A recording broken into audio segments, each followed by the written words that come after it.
Bismillahirrahmanirrahim. Anakku sekalian, mari kita lanjutkan pelajaran kaligrafi kita.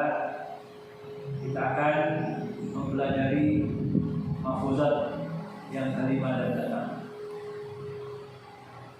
Mahfuzat yang kelima, mari sama-sama kita lafazkan. Rubba qari'in lil Qur'an wal Qur'an yal'an. Perhatikan di atas papan tulis. Kita lafazkan kembali. Rubba qari'in lil Qur'an wal Qur'an yal'an. Sekali lagi kita baca dengan sempurna. Rubba qari'in lil Qur'ani wal Qur'an yal'an.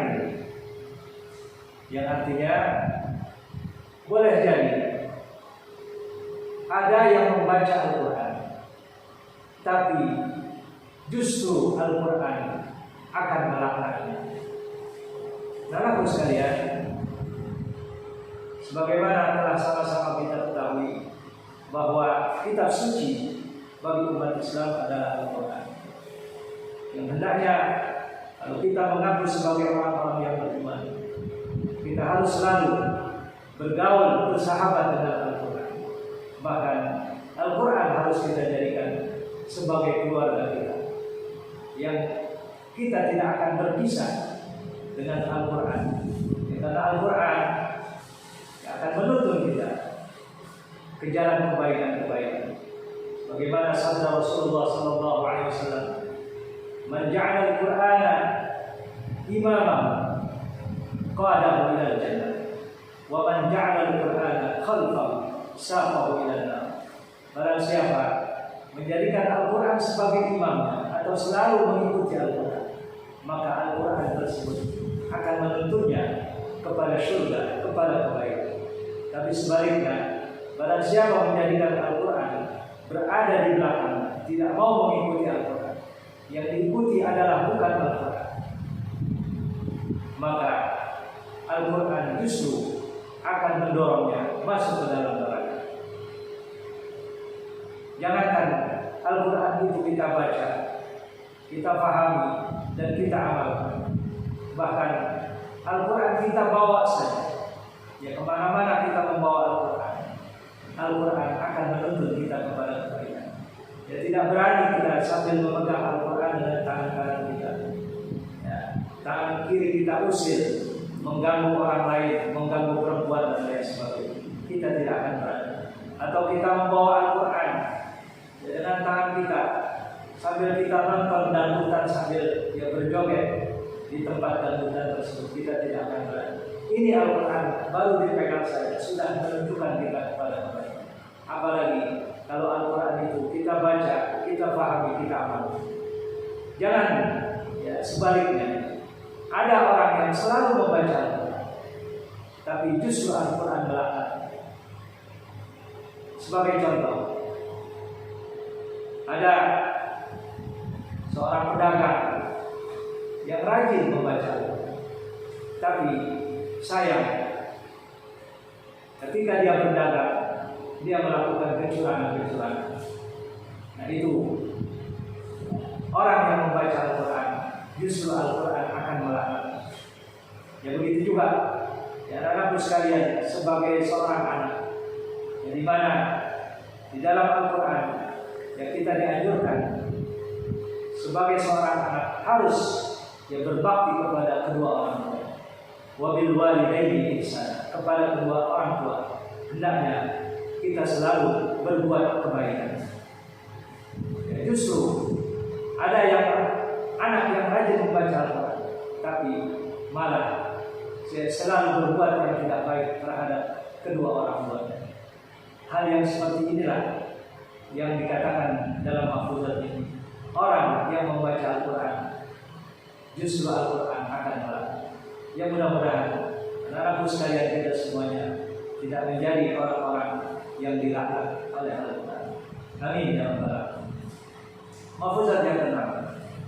Kita lanjutkan. Mari sama-sama kita lafazkan.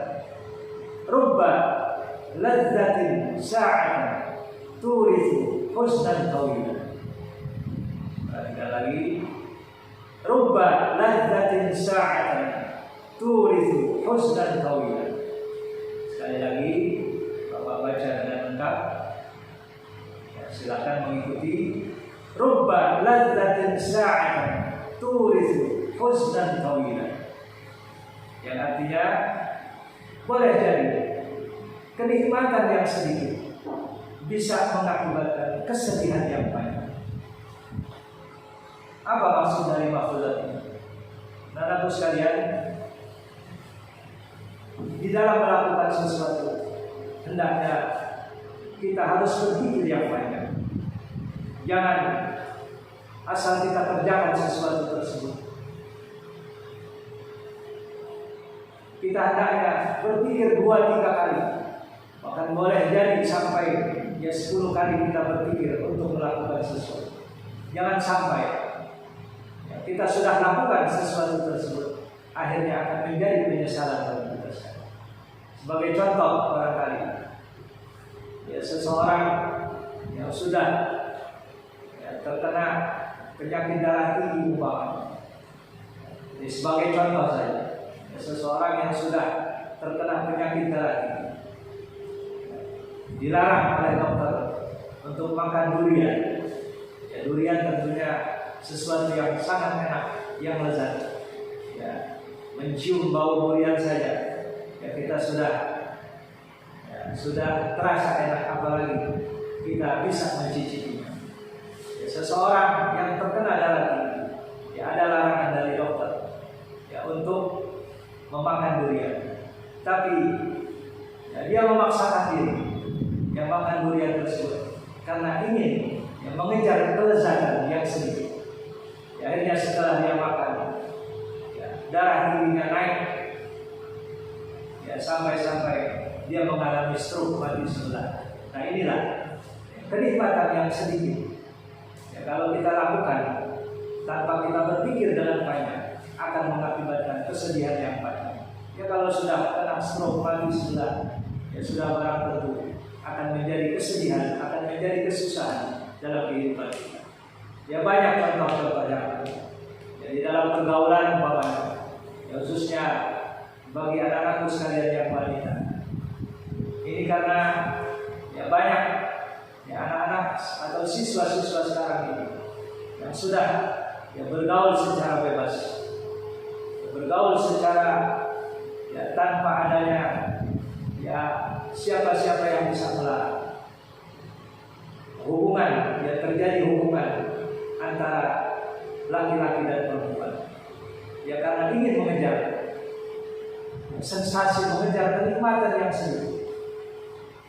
Yang akhirnya khususnya bagi kaum wanita, bagi anak-anakku sekalian, siswi-siswi Sanawiyah Darussalam khususnya, hati-hati di dalam pergaulan.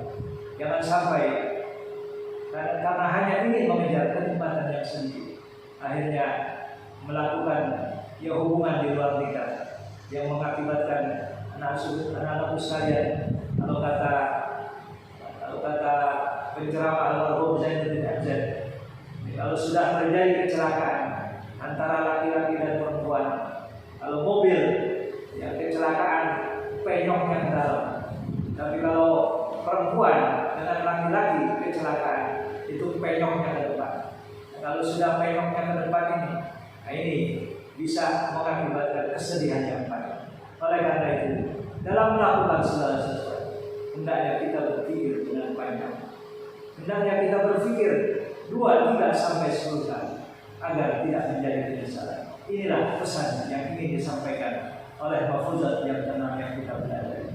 Apapun yang akan kita lakukan, hendaknya kita berpikir yang panjang agar tidak menjadi penyesalan.